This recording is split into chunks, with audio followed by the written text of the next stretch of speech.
Proiektu handiek talde handiak eskatzen dituzte. Laboralkutzan ondo dakigu helburu garrantzitsuak lortzeko talentua eta pertsona desberdinen ahalegina batu behar direla eta haiekin elkarlanean jarduten ikasi. Banka kooperatibo gisa beste pertsona batzuen esperientziak entzune ditugu eta proiektu zoragarriak aurrera ateratzeko elkarren ondoan lan egiten dakiten beste erakundeena. Enpresaren, kirolaren edo kulturaren munduan bilatuko ditugu. Gustuko ditugun eta hobeto ezagutu nahi ditugun proiektuak eta profesionalak ezagutuko ditugu. Konta diezagutela zer egiten duten eta nola lortzen duten.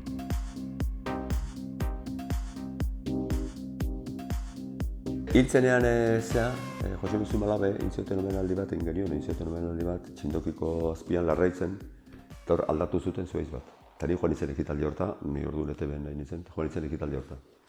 Eta Juan Marik denboakien esan zuen, ikusi ninduenean, esan zen ondokoi. Behar zuten zuzendaria, eta Iñaki Uria jarriko zen zuzendari izatetik, pasako zen izateak, konsailero eskaria. Eta Juan Marik esan zela, hoi da gure mutila. Ordutik 3 hamarkada joan dira eta tarte guzti horretan mutilura euskarazko egunkari bakarraren zuzendaria izan da. 1983ko ekainaren 6an hartu zuen Euskaldunon egunkariaren gidaritza. Bera zen zuzendaria, epailaren aginduz itxi zutenean eta berak jarraitu du zuzendari 2003 geroztik berria egunkarian. Berez, euskal irakasle izatetik zetorren, baina bazeukan eskarmentua kazetaritzan. Egin egunkariaren euskarazko gehigarrian errezetak idazten ibili zen sasoi batean eta Euskal Telebistan aurkezle, gidoilari eta programa zuzendari Babel, Ikimilikiliklip edo Flamingo berria saioetan besteak beste. Egonean behin izeneko eguerdietako magazina aurkezten zegoen, Juan Mari Torrealdai eta egunkariako taldea atedika etorri zitzaizkionean. Astebete eskatu zien erabakiari buelta batzuk emateko, baina duela ja 30 urte, Euskaldunon egunkariaren zuzendaritzari baietz esateko, aski izan zituen Martxelo Otamendik egun bi. Orduan, hori, 93an, bazkari bat egin genuen Donostiko Lasartuko hipodromo ondoko jatetxe, eta hori esken izaten. Eta hori martxon, 93an izan, bai txemizko baten. Bueno, erantzuk goizuet lehen dabizien, bai dozuet denbora pixkat erantzuteko, eta esan, bai dozuet zabat, bazte bete garko, bigarren nuen entaitu nuen. Bigarren nuen zuzen entaitu, baina itxoeteko. Eta itxuntziaten. Martxelo Otamendi Tolosan jaio zen, 1957an, eta 36 urte zituen Euskaldunon egunkaria zuzentzeko aukerari baietz esan zionean. Adin golfoa zeukala dio eta beti animatu dela erraz abentura berriei baietz esatera. Izan ere, euskara ikasle izatetik segituan pasatu zen irakasle izatera, eta Tolosako udal euskaltegian langile izateari utzita joan zen telebistara. Martin Ugalde Kulturparkean, berriak dituen bulegoetan egin diogun elkarrezketa luzean, ze irudituko litzaioken galdetu diogu, 36 urteko Martxelo Otamendiri zuzendu duen proiektu txikiak egin duen bide luzea. Orduan egunkaria jaio zen 3 urte lehenago ez zeukan ere espektatiba bat izateko, eta gaur iritsi da izatera beste proiektu asko bezala herriuntan, pentsatu genuen baina askoz gehiago multimediagoa. Ba, izatera, eta gero jende kopuru bat, eta nizartu nintzenean, egiten genituen 32 orrialde, eta orain ja, ekonomia arrazoingatik, eta medioen krisiangatik, ez kontenituago gabiltza, baina nik ez dauturun garaia, boikotaren garaia Jaurlaritzaren partetik, eta gintik urte betea akordio intzen Ricardo Arrekin, da zizen ja diru publikoa sartzen, eta horrek eman zion aukera hunditzeko eta gehigarriak, eta umentzako gehigarriak, ez zentzako gehigarriak, mendik jende gehiago karri, plantilla esentan ditugunen, orduan egizatu nuen, nik ez zautu penuri asko aurrenako 3 urte horiek.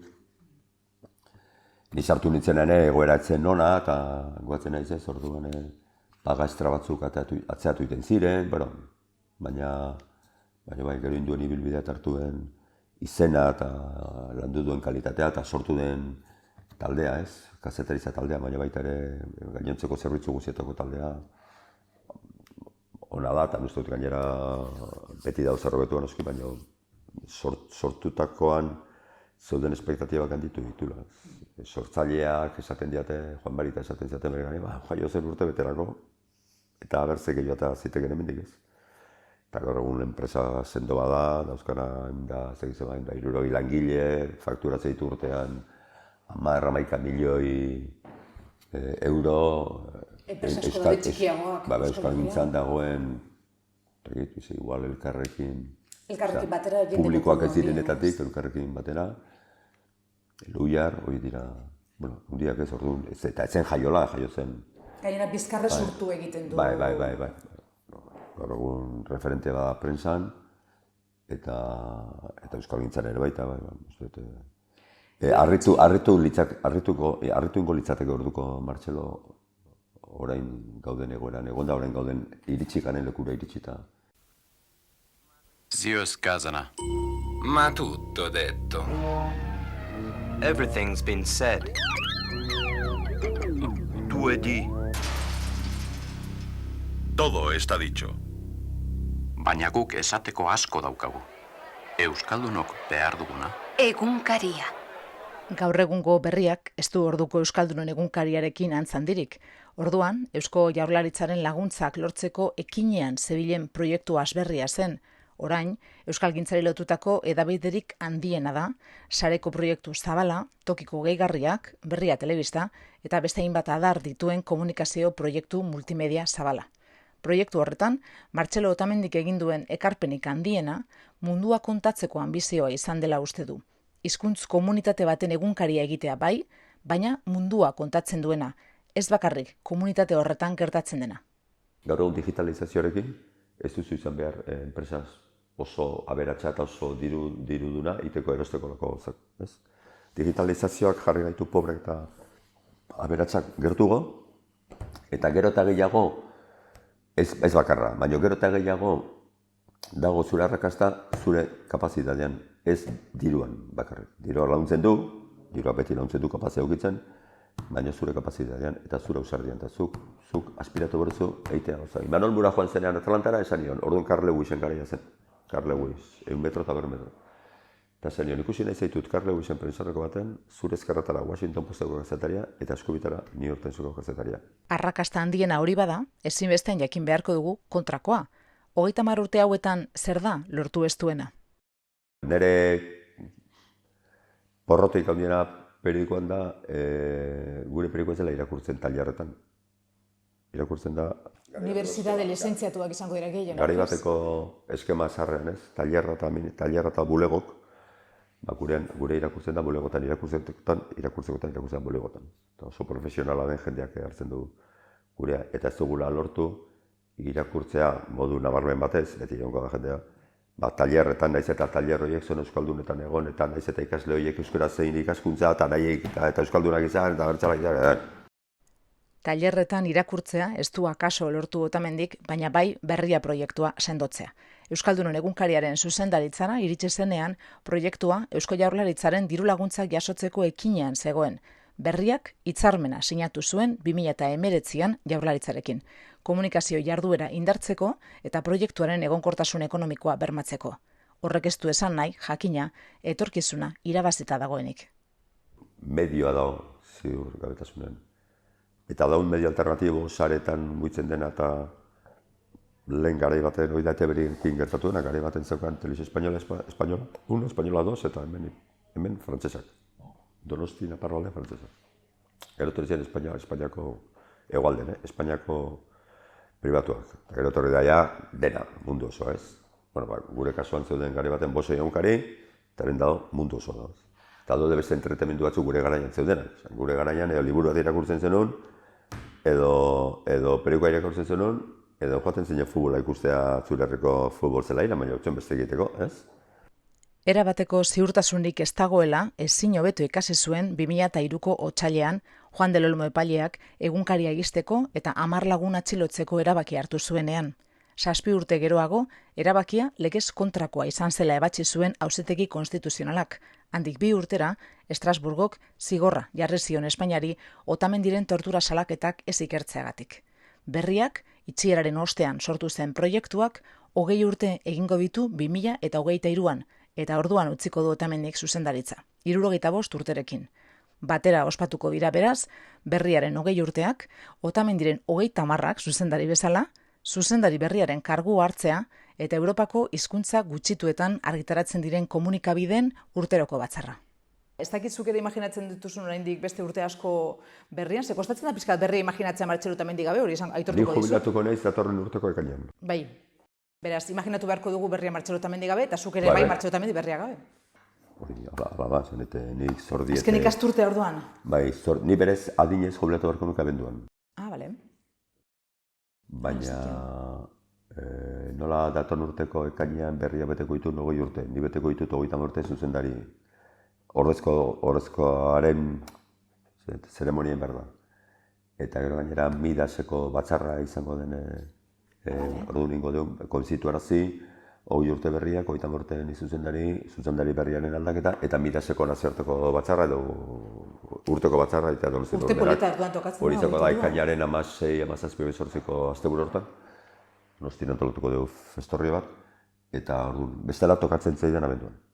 Eta nik garbi esan nien hauei, nik tokatzen zaitenean legalki, banoa esanet, utzi behar zaila bakoatzeko, Hemen urte askotan funtzionatu du el síndrome Arconada. Arconada zen realeko No pasa nada, tenemos Arconada. Ez horrek, horregatik, nik ematen den esplikazioa da, Arconada ezen sekulan lesionatzen, ez zioten sekulan tarjeta gorria ateratzen, txartel gorria ateratzen, orduan beti zen titularra. Eta bere ordezkok pasatzen zaitu 3 urte jokatu gabe, eta esaten zuen, me voy al milandés, porque ya, vale, banoa. Eta hemen gertatu dira da, beti brometan esatu, hemen zuzendari ordeak aldatzen dira, baina zuzendari ez aldatzen. Eta orduan, bukatu da. Bukatu da eta gainera, baken utziko ditut. Bakean utziko dituela dio, ez duelako izan nahi, kargua utzi eta enbarazu egiten jarraitzen duten zuzendari hoietako bat. Iritsi zaio, taldeari, Laboral Kutxan gure lanaren oinarritzat jotzen dugun giza komunitateari ondorengo aukeratzeko unea. Nik egingo dut, egin nahi dut, egin barko nuke Felipe Gonzálezek esan eta egin ez du, el famoso jarrón chino. Jarrón que se coloca en una esquina y si no le preguntas no hablas. Ba ez du egin, Ez du egin. Horrat izan dut, berak egin duzuna eta egin ez du, baina nik hori izan dut. Nik galdetzen baieta izatea eta izu, Irati Jimenezek ez zigu entrevistarik eman nahi. Ditu guzut. Baina ez dela ez, jatea paken utzi behar da. Beste hau nahi iskatzen badiatea izu, Marcelo nahi denuke hau itea. Intzazu azerreta bat, urrengo seiletetan, perikoaren zekizenen ingurun. Baina ni aterri honea esatea zein behar den, egon naizenean 30 urte, eta egin ez ditudan gauzak 30 urte egiteko aukera izan dudanean, egin ez, eta ez nagoenean etorreko naiz esatea behar duzuela. Itxusia litzateke norbetek esatea momentu batean, eta zergatik ez zenuen zeukeik izan. Oixe. Berriaren eta euskarazko komunikabideen etorkizunaz galde egiten diogunean, ziurtasun erabatekorik gabe hitz egiten du, ez baita erraza ekosistema digitalean bizirik irautea, baina konfidantzaz, herri honek euskararen arloan asko egin duelako aurrera, egoera askoz okerragoetan. Gaur egun gazte batentzat eramatea pelikuak bezapean, rara abiz, eta orduan, musu bat emango diote, baina gaur egun ez da, gari baten pelikuak eramatea bezapean bazen ni ba naiz, pelikontako naiz, edo hori asko gertatu zen eginekin, bere garaian, deiarekin, gertatzen zen El País jaio zenean Espainia, Madriden, zauden el ja, ABC, Alcázar, da guzio zeuden, frankista guzio zeuden, El Paisekin joatea zen iproga izatean, izan bazen pegatina bat ere, pegatina bat zen, periku baten ematea, abui Katalunian, guztiak. Hori dena historiako kontu dira, orduan, uste dute herri honetan bi konfiantza handi daukate, garai okerrakotan atera da, frankismo gorrian euskal kantagintza, antzerkia, literatura eta zen, eta gaur egun daukegun inoiz eukidun belaunaldir prestatuna. Inoiz eukidun prestatuna, gaur egun guk eta Euskadi Irratiak eta Euskal Telebistak antolatu ezaketen mainguru bat, genetistekin, psikologo espezialitokin, ni daukat onkologa bat, azalpen guztik euskaraz ematen izkitena emakumezko bat, Leitzarra, Naparra, ematen duna Euskadi Irratiko esatari zientifiko bat gauzak esplikatzen, eta ipea bezala daude asko, orduan, ez da konparatzerik euskarak eman duen salto kualitatiboa eman duena da ikaragarria. Onkologoa dio duela urte batzuk 2016ko maiatzean medikuek eztarriko minbizia zuela esan ziotelako. Zorionez, Osakidetzan jasotako arretari esker gainditu egin zuen eta ez zuen galdu ez osasuna, ez hitz egiteko jarioa. Eta zure ustez zein da egin beharreko galdera? Bueno, izan beharko luke zenedura beste bat, eta sensazio batekin, eta zentzibiltasun beste eskozian. Orduan, zergatik ez genuke sentitu beharko halako ziztada bat berriarekiko, eta utzi urkizu dela, eta beste dela, sentitu halako zer. Orduan, gero, olari egan txistea, eta aurregatik sentituko netko zen da. Irutzen zaite, Zorionez, Angel Alkain aktoreak bikain imitatzen duen Otamendik, ez du galdu umorea ere. Naturaltasun handiz konparatzeko esate baterako, bere minbiziarekin gertatu zitzaiona, eta gaurko euskalgintzaren egoera. Bigarrenaren kalterako. Damazki urte asko diagnostiko gintzen. Diagnostiko egin, eta Nei minbizia topatu ziaten. Egin ziaten biopsia bat. Diagnostiko bat esan zuten, hau daukazu, eta zure tratamendua da, 3 kimio, 30 radio, eta daukazu probabilitatea handi bat ondatatzeko. Ni sendatuta nago, sendatu ninduten 4 hilabetetan. Baina ez duten pasa diagnostikatzen 10 urte nire minbizia. Erabakiak hartzeak adorea eskatzen du, baina adore sartutako erabakiak eskatzen ditu hizkuntzaren egoerak. Maila zientifiko eta tekniko handia lortu baitu euskarak. Hezkuntzarako hizkuntza bihurtu da, bere batasuna dauka, baditu komunikabide propioak eta alor guztietako adituak, baina hiztunen kopuruak bultzada bat behar du. Kualitatiboki, euskarak eman du azkeneko 40 urte hauetan salto bat, sekulan eukizun, dauka posizioa sekulan eukizuna. Kuantitatiboki guaz mantxo. Eta hor goaz oso mantxo, hizkuntzaren rekuperazio egin, hiztunen kopuruan gauz mantxo. Eta gero hiztun sendoen zan mantxoa gorendik, ez? Zorionez eta sarretan larrialdi egoeran bizitzaren sentsazioa daukagun arren, talde lanak, hori ondo dakigu laboralkutxan, bere emaitzak ematen ditu eta eman ditu euskararen arloan ere. Gauza asko dira ondo egin direnak, eta estaturik gabeko hizkuntzen artean, gutxi dira mundu osoan euskararen zerbitzu maila lortu dutenak. Gu alde hortatik daukeu egoera kualitatibo daukeu, lujozkoa gaudelako, aurreneko kluba dira munduko 6 hizkuntza superhandik, arabiera, espainera, gero daude eta estatu hizkuntza direnak, dago bigarren multzo bat, estatu hizkuntza dira baino ez dira handiak, dira danesa, esloviera, eslovenera, dira hizkuntza txikia dira, baino estatu hizkuntza dira horregatik daukate eukiliteken guztia daukate bere hizkuntzan, daude la supergrandes, arabiera, txinera, inglesa da. Gero daude, estatu hizkuntzak, baina estatu handietako ez direnak eta horren daukaten dena, Eslovenian, Eslovakian, Txekian. Bertigorik gabe bizi daitezke. Danimarkan bizi dira inongo angustia lingustikorik gabe, gudako angustia hori.